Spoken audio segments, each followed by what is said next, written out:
بسم الله الرحمن الرحيم.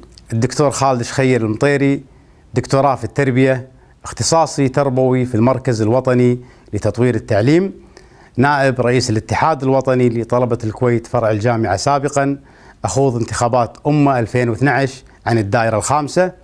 أخوض هذه الانتخابات حاملا شعار لكم الكلمة. لكم الكلمة في إصلاح المؤسسة التشريعية التي أساء لها البعض.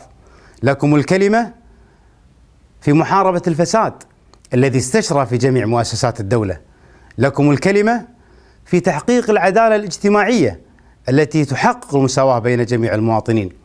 لكم الكلمة في الحفاظ على الوحدة الوطنية التي تعرضت للكثير من الضربات في الفترة الأخيرة وهي صمام الأمان لنا في الكويت.